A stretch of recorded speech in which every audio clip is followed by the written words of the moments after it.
আমরা তোমাদের ওইসব রাশেদ খান না যে তোমাদের জুতা টানবো একটা সচিব পোস্টের বিনিময়ে।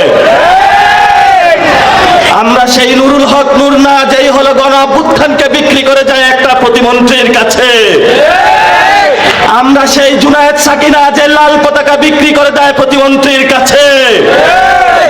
আমরা হলাম শহীদ ওসমান হাদির উত্তরসূরি, যারা জান দিবে জুলাই দিবে না বাংলাদেশে। ইনকিলাব ইনকিলাব। আমরা অনেক আশা ভরসা নিয়ে দাঁড়িয়েছি। আমরা বলেছি বাংলাদেশে 1400 লোকের জীবন নিয়ে গিয়েছে যে দল, সন্ত্রাসী খুনি আওয়ামী লীগ, শেখ হাসিনা, তাদের বাংলাদেশে বিচার হবে। ওবায়দুল কাদের বলেছিল শেখ হাসিনা সরকারের পতন হলে 5 লাখ লোকের হলো কল্লা চলে যাবে। আমরা বলেছি আমরা বিচার বিভাগে বিশ্বাসী।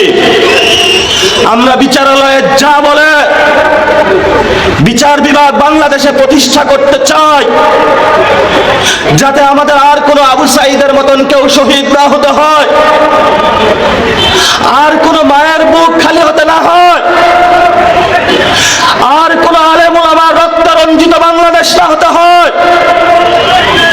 সেইখানে এই সরকার এসে বিচার বিভাগের উপরে বৃদ্ধাঙ্গুলি দেখে টাকা পয়সা নিয়ে মামলা বাণিজ্য করে আওয়ামী লীগের সকল খুনিদেরকে থানা থেকে বের করে দিয়েছে। লজ্জা তোমাদের জন্য।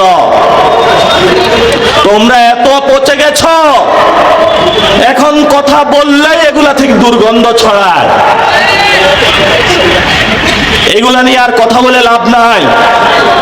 আমরা এখন কি করব সে বিষয়ে আমি কয়েকটা কথা বলে শেষ করব। প্রথমত, যারা আমাদেরকে জন্ম দিয়েছে, 10 মাস 10 দিন গর্ভে ধারণ করেছে, কোলে পিঠে মানুষ করেছে, সেই আমাদের মায়েরা যাদের বাংলাদেশে স্বাস্থ্য ব্যবস্থা ঠিক নাই, যাদের বাংলাদেশে পুষ্টি ব্যবস্থা ঠিক নাই, যাদের বাংলাদেশে শিক্ষা ব্যবস্থা ঠিক নাই, যাদের কোনো চাকরি নাই, যাদেরকে গার্মেন্টস সেক্টরে সকাল 8টা থেকে রাত 10টা পর্যন্ত অসভ্য জগতের মতন ডিউটি করানো হয়, আমরা সেই মায়েদের পক্ষে আগামীর বাংলাদেশে এনসিপির প্রতিনিধি হয়ে দাঁড়াতে চাই। যারা আমাদেরকে জন্ম দিয়েছে তাদের নেতৃত্বে আগামীর বাংলাদেশ গঠন করতে চাই।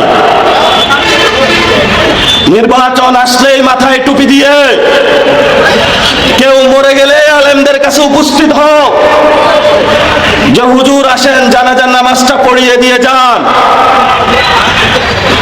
আবার যখন মাঠে যান সেখানে হলো হুজুরদের ন্যায্য হিস্সা বুঝে দেন না।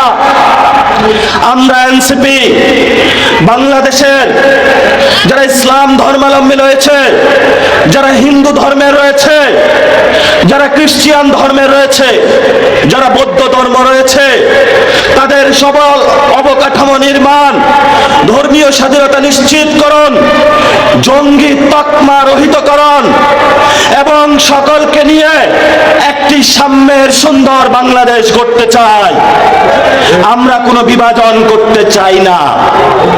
কে সুন্নি, কে দেওবন্দি, কেউ জামাতি, কে আলিয়া, কেউ কওমি, আমরা এইসব বিভাজনের রাজনীতিতে নাই। আমাদের কাছে একটাই, সেটা হলো রাসূল সাল্লাল্লাহু আলাইহি ওয়াসাল্লাম এবং আমাদের সৃষ্টিকর্তা আল্লাহ তাআলা। এটাই হলো বাংলাদেশের। আমরা কোনো বিভাজন চাই না। এনসিপি হলো সকল বিভাজনের ঊর্ধ্বে, সকলকে নিয়ে ঐক্যবদ্ধভাবে বাংলাদেশে কাজ করতে চায়। এখানে অনেক তরুণ প্রজন্ম উপস্থিত হয়েছেন। বাবা ফোন দেয়, ছেলে তোমার চাকরি হয়েছে? আপনি বলেন বাবা আমার তো চাকরি হয় নাই। প্রতি বছর ফোন দেয়, কিন্তু ফোনের পর ফোন ছেলে কোনো উত্তর দিতে পারে না, কারণ ছেলে পরীক্ষা দেয়, ভিতরে ছাত্র দল যুব দলের চাকরি হয়ে যায়। আমরা আপনাদেরকে নিশ্চিত করতেছি এনসিপি ক্ষমতায় আসলে কোনো কোটা রাখা হবে না, কোটা মুক্ত বাংলাদেশ গঠন করা হবে ইনশাআল্লাহ। আমি উত্তরবঙ্গের পথে পথে ঘুরতেছি, এত সুন্দর একটা উত্তরবঙ্গ এরশাদ সাহেব উন্নয়ন করলো না। শেখ হাসিনা তো উত্তরবঙ্গের প্রতি সবচেয়ে বেশি বৈষম্য করেছে।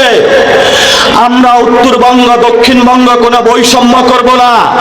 বাংলাদেশের যদি আমার কাছে 64 টাকা থাকে, 64 টাকাই ভাগ করে 64 জেলায় আমরা বিলিয়ে দিব ইনশাআল্লাহ।